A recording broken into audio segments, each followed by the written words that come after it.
Deux mots sur la VFT. C'est une association qui existe depuis 30 ans. Je vais donner deux traits saillants de l'identité de l'association. C'est une association féministe. Voilà, j'insiste sur ce point parce que, par exemple, on a beau avoir des IRM qui montrent des choses, il faut aussi des médecins, et éventuellement des médecins féministes, pour avoir envie d'y lire ce qui fait écho à la réalité des femmes qu'on reçoit dans nos associations ou dans les cabinets médicaux. Deuxième élément saillant de l'identité de la VFT, c'est une association qui a fait du droit son outil de travail et privilégié, donc qui se sert du droit pour rendre justice aux victimes, mais qui, bien entendu, fait aussi un travail important de critique féministe du droit. Une association dans laquelle il n'y a pas de malentendu non plus. Je fais écho à ce qui a déjà été dit avant moi, sur ce que le droit, la loi et la procédure est capable de faire, qui ne pensent pas, nous ne pensons pas que la procédure fait partie du soin. Nous ne poussons pas à la consommation judiciaire, et quand les victimes viennent nous voir, et qu'elles viennent nous voir pour engager une procédure, elles ne le font pas, presque jamais, en pensant qu'elles vont aller mieux après ça, ou grâce à ça, mais parce qu'elles pensent, et elles le pensent à juste titre, qu'en portant plainte, qu'en dénonçant, elles remplissent un acte citoyen de restauration de l'ordre public. Voilà. Elles font ce que bien souvent le parquet ne fait pas, c'est-à-dire se mettre à la disposition de la justice pour que ça s'arrête et que ça ne se reproduise pas, que d'autres victimes, qu'il n'y a pas d'autres victimes, et que la paix sociale soit restaurée. Alors, par rapport à... donc, j'interviens sur le volet les violences commises dans le cadre de soins.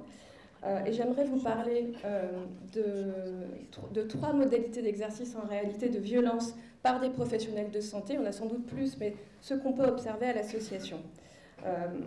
Donc, je voudrais dire, en numéro 1, je voudrais évoquer la question des expertises. Je crois qu'on n'en a pas encore parlé aujourd'hui, donc ça me semblait important de le dire, que tout au long de l'année, dans les centaines de procédures que nous sommes amenés à suivre, nous sommes confrontés à des expertises de victimes par des experts auprès des tribunaux, par des experts qui reproduisent des stratégies d'agresseurs et qui rendent des expertises qui cumulent souvent la misogynie, l'homophobie, bien souvent la lesbophobie d'ailleurs, et le racisme. Voilà, c'est dit. Donc, je pense que nous tous et toutes avons un gros travail à faire, qui, je pense, n'a jamais été fait, de solidarité entre nous, parce que ça peut aussi prendre des risques de le dire et de les dénoncer, parce que nous savons tous et toutes, dans les associations, les professionnels de la justice, les professionnels du soin, qui ils sont nommément, ces experts qui rendent à tour de bras des expertises qui sont systématiquement des handicaps dans la procédure, dans les procédures des victimes notamment, principalement de violences sexuelles. Alors, le deuxième point que je voudrais évoquer, c'est la question des internements abusifs de femmes victimes de violences, et plus particulièrement victimes de violences sexuelles. Donc, il y en a toute l'année dans les dossiers dans lesquels la VFT intervient. Toute l'année, nous recevons des témoignages de femmes qui, à un moment ou à un autre, sont internées contre leur gré pour des symptômes envahissants, soit parce que la plupart du temps, parce que leur famille a voulu se débarrasser d'elles, soit parce qu'un médecin généraliste a décidé de leur internement parce qu'il n'était pas outillé pour les soigner. Donc je vais vous donner 2-3 exemples. Voilà, une jeune fille agressée sexuellement par un collègue de travail dans un restaurant à Paris, qui n'arrive pas à en parler, qui fait une tentative de suicide. Les médecins l'évacuent vers un hôpital où elle est enfermée, elle se réveille en pleine nuit, attachée sur un lit dans le noir. Voilà. Et donc, comme ça la rend complètement dingue, ensuite elle est internée en psychiatrie pendant 10 jours, ce qui évidemment est tout à fait de nature à faire en sorte qu'elle aille mieux. Récemment, dans une des procédures qu'on suit, une des femmes qu'on suit, qui est par ailleurs une des patientes de Muriel, j'utilise le mot qu'elle utilise, j'ai été raptée chez moi par 2 hommes en blouse blanche qui m'ont amenée à Sainte-Anne. Son traumatisme avait été réactivé à l'approche d'un procès.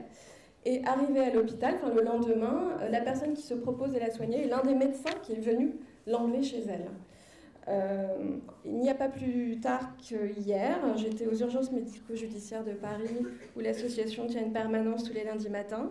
J'ai reçu une jeune femme, victime de violences conjugales, par son mari, qui est gendarme à la garde républicaine de Paris, et qui menace de la faire interner. Donc il l'a déjà fait interner, en réalité, après qu'elle a eu perdu un bébé de 19 jours. Donc évidemment, suite à ça, elle a un peu pété les plombs, et donc il l'a fait interner suite à ça. Et comme il a la possibilité de le faire, à chaque fois qu'elle menace de révéler les violences conjugales dont elle est victime et qu'il commet à son encontre, il lui dit « si tu parles, ça va te dire case hôpital psychiatrique ».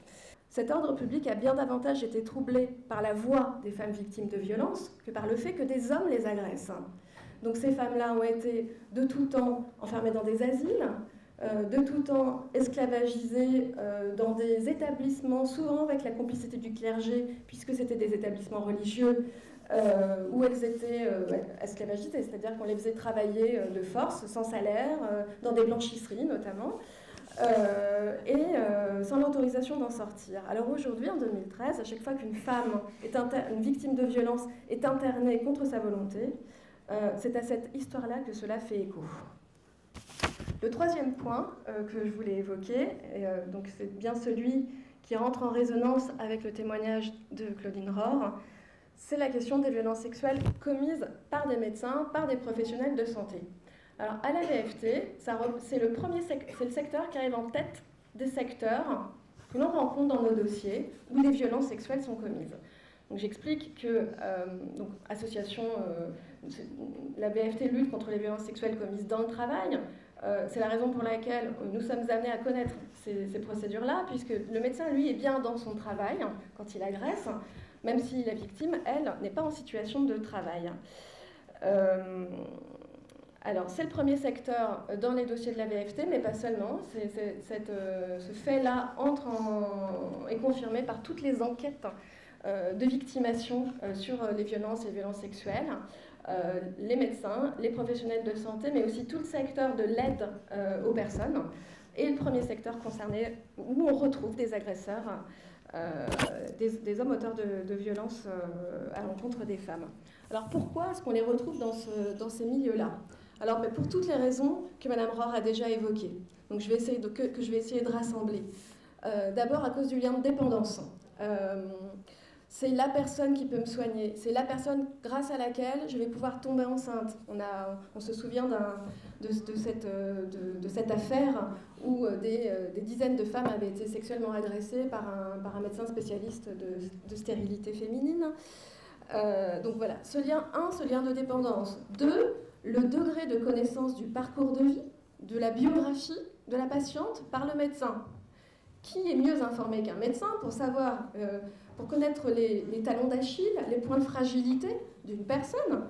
Vous le disiez très bien, Madame Rohr. Et ce médecin qui est également capable de repérer dans sa patientèle les personnes qui vont être le moins en mesure de le dénoncer s'il les agresse, c'est-à-dire les plus fragiles, les plus vulnérables.